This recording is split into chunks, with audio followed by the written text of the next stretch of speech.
Hello Libra, Sun, Moon, Rising, and Venus signs. Kamusta kayo? Sana po ay nasa mabuti kayong kalagayan. Welcome back po sa Star Tarot. Kung bago kayo dito, welcome din kayo. Thank you sa inyong support. I truly appreciate it. God bless you all. Libra, o na mensahe po ninyo ay Queen of Wands. Ayan. So, napakagandang energy nito Libra kasi parang ano kayo ngayon, super focused, super determined. Kung meron kayong ine-envision ngayon para sa sarili ninyo na gusto ninyong ma-achieve, on the go kayo. Now, you have that go-getter attitude sa ngayon at hindi ninyo hahayaan na hindi ninyo talaga marating kung ano man yung gusto ninyong marating sa ngayon. You are going to be, super determined sa ngayon na ma-achieve kung ano man yung iniisip ninyong gawin.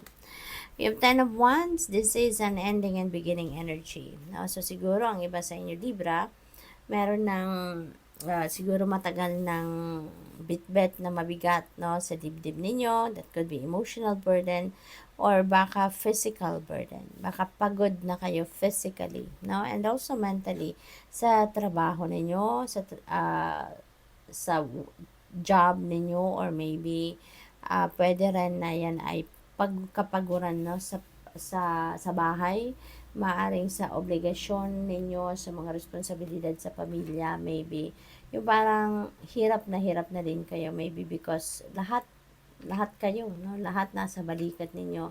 Baka kayo na yung nagpo-provide financially sa pamilya hanggang sa household chores. Baka nasa inyo pa rin, no? Nakapatong pa rin sa balikat ninyo, maaaring gano'n. Kaya, maaaring may gagawin na kayo sa ngayon. Maybe you are really going to ask for help na, or baka tuluyan nyo ng iwanan. Kung sa trabaho yan, baka mag-quit na kayo sa trabaho.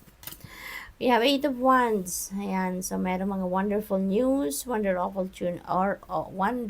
opportunities, na paparating sa buhay ninyo dito. So, maganda.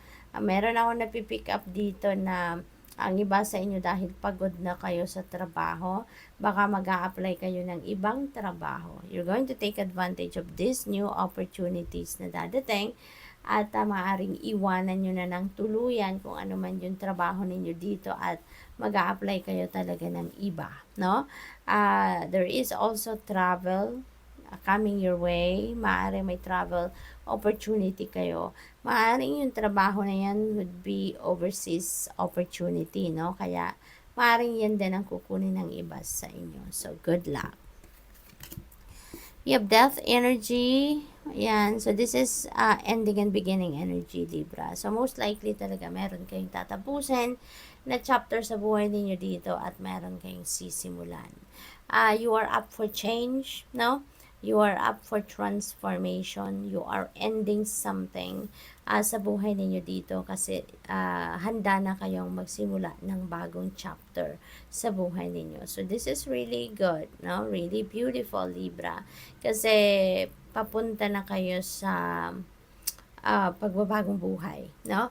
Yung parang gusto ninyo mag-create ng bagong sitwasyon sa buhay ninyo sa ngayon. So, which is really good kasi papunta kayo sa isang magandang sitwasyon. Kasi dito sa death energy, kung ano yung alam ninyong hindi na nagsiserve ng inyong highest good, kung ano na yung alam ninyo, nakikita ninyo na hindi na nagsiserve ng best interest ninyo, you're going to figure that out and you're going to remove that sa buhay ninyo. You're going to release whatever that is, no, sa buhay ninyo because you want to start something better, no, sa buhay ninyo, something new. So, good luck to that. We have 5 of Wands. Napakaganda kasi reverse na siya. So, ibig sabihin kung meron kayong mga conflict with other people or with another person in the past, ngayon, maaayos na yan. You may enter a compromise, maaring mag-uusap na kayo, there may be solutions na, no?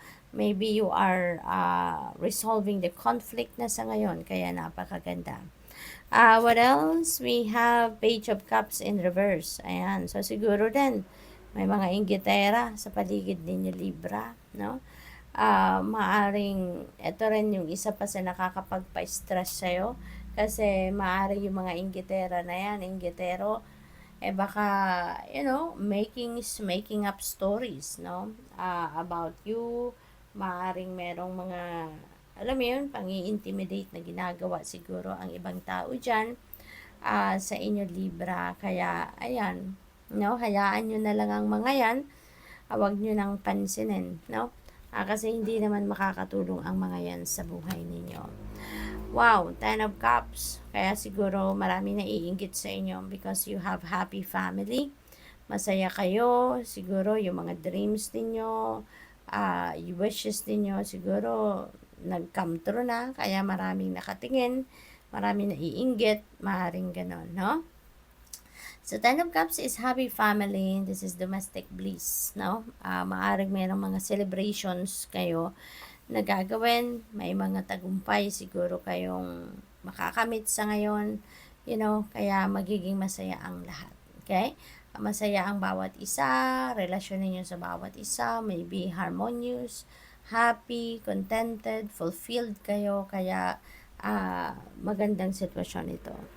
What else? We have magician energy. So, this is number 1. This is new beginning, Libra. So, maaring ang iba sa inyo is going to start something new talaga. You're heading towards realization of your dreams.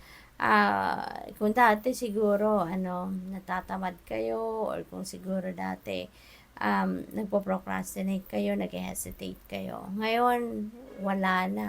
Mababago na ang sitwasyon na yan. With the Queen of Wands, talagang you're really going on your feet, no? Getting on your feet, and you're going to soar high. You're going to start taking action na para marating na ninyo ang tagumpay or ma-achieve na ninyo kung ano man ang mga pinapangarap ninyo. So, this is good, no? What else? We have 2 of Wands. Ayan, nagplano na kayo. Pinagplanuhan nyo na ng mabuti kung anong gagawin niyo sa ngayon.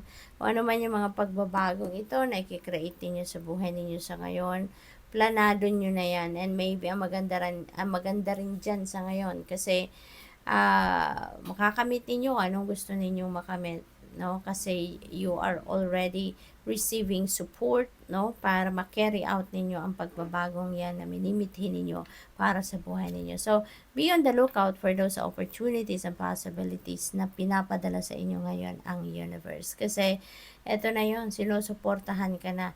Kung ano man yung gagawin ninyo mga pagbabago sa ngayon, ano man yung mga bagay na pupuntahan ninyo sa ngayon, that is siguro in alignment with your destiny, no? What else? We have Page of Wands. Ayan. So, definitely, may mga opportunities na dadating. At that could be related to your creativity. Maaring yung mga talents or gifts ninyo sa ngayon, creative prowess ninyo ngayon na magiging kapital ninyo para dito sa mga bagong sitwasyon na gagawin ninyo. So, good luck. Thank you for watching. Love and light. Namaste.